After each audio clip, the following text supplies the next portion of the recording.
नमस्कार मु मोनालिसा स्वागत करुछि आपण माननकु आम कृषि आउ एक सुंदर अध्याय को। शीत दिन होउछि एभଳି एक दिन जे समय रे कि चाषी भाई माने सेमानक चाष जमी रे विभिन्न प्रकार फसल चाष करिथांती।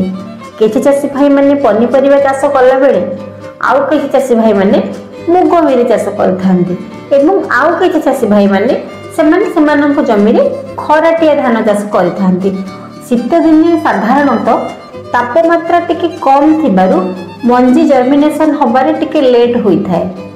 शीत दिन रे सूर्यालोक कम थिबारु गछ सठिक भाबे खाद्य प्रस्तुत करि पारि न थाए, जहा द्वारा कि आम अमल उपरे तार प्रभाव पड़ी थाए। जेहेतु शीत दिन रे सूर्यालोक कम तेणु करी गछ सठिक भाबे खाद्य प्रस्तुत करि पारि न थाए।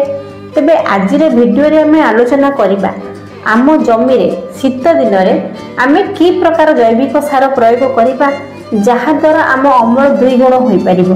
आम जेकोसी पनिपरिबा चाष हो किंबा आपनकर धान मुग बिरि हो जति चाष करिबा आम अधिक अमल पाई परिबा एवं आम माटी उर्वर हेबा सहित आम जे पनिपरिबा चाष करिबा अधिक अमल मध्ये पाई परिबा। केवल शीत दिन में आम माटी रे कि प्रकार जैविक सार प्रयोग करिबा आज से विषय आलोचना करिबा। जदि आपण मानक पाखरे आम कृषि एही वीडियोटी प्रथम थर पहुंची दयाकोरी आम कृषि यूट्यूब चैनल को सब्सक्राइब करेंगे। वीडियोटी को प्रथम और शेष पर्यंत देखिए कहीं आग को शीत दिन आसूची धान कटा पर निश्चित भाव में आपण चाष जमी रे कौन ना कौन पनिपरिया फसल चाष करेंगे। तेणुक यही वीडियोटी आपण मानक अत्यंत गुरुत्वपूर्ण। दयाकोरी वीडियोटी को अधारू स्किप न करी प्रथम और शेष पर्यंत देखंतु। तेबे आसंतु जानिबा आमे माटी रे कि प्रकार जैविक सार प्रयोग करिबा जोटा कि आम हाथ पाहांतारे अछि। निश्चित भाव में आज्ञा माटी रे आपण जदि जैविक सार हिसाब रे गुड़ एवं बेसन प्रयोग करूछन्ते ताहेले बहुत भलो आज्ञा। माटी उर्वर हेबा सहित माटी रे जे पनिपरिबा में चाष करिबा निश्चित भाव में अधिक अमल पाइबा कहीं ना यह माटी को उर्वर करिबारे सहायता करथाय।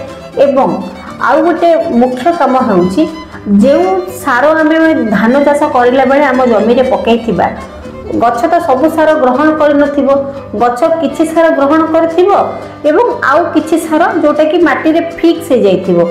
जो सार आज्ञा माटी रे फिक्स होइकी रही थाए आम गुड़ आउ बेसन आम माटी रे पकेइबा द्वारा से फिक्स होइथिबा सार गुड़िक सक्रिय हो जाए, जहा फल रे कि आम जो प्रकार पनिपरिबा चाष करिबा सही सार गुड़ी को आम पनिपरिबा फसल ग्रहण करि परिबो, जहा द्वारा कि आम अधिक अमल मध्य करि परिबा।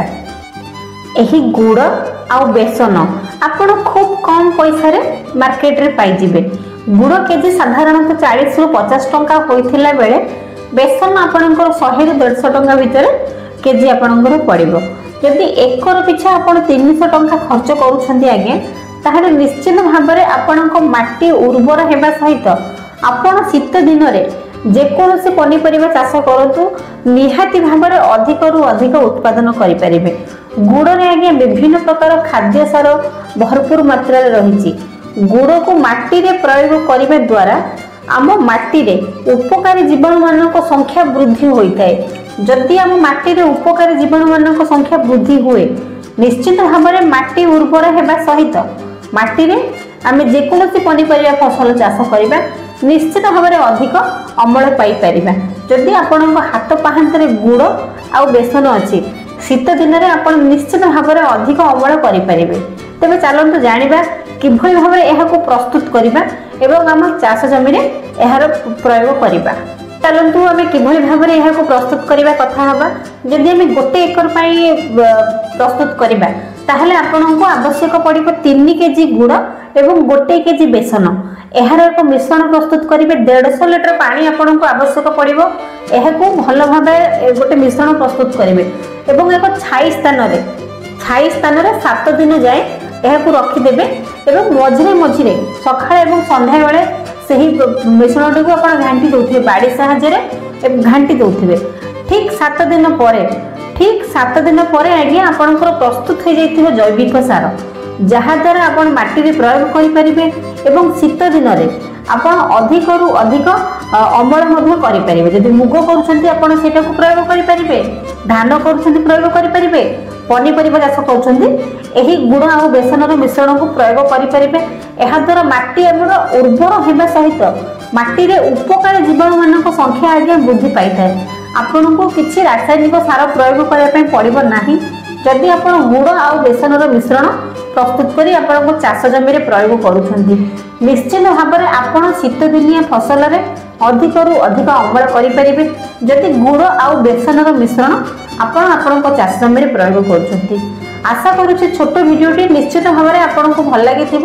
ଯଦି ଭଲ ଲାଗିଥାଏ ଆମ କୃଷି ୟୁଟ୍ୟୁବ୍ ଚ୍ୟାନେଲକୁ ସବସ୍କ୍ରାଇବ୍ କରିବେ, ଭିଡ଼ିଓଟିକୁ ଲାଇକ୍ କରିବେ। ରହିଲି, ନମସ୍କାର। ମୁଁ ମୋନାଲିସା। ଦେଖା ହବ ଆପଣମାନଙ୍କ ସହିତ ଆମ କୃଷିର ଆଉ ଏକ ସୁନ୍ଦର ଅଧ୍ୟାୟରେ।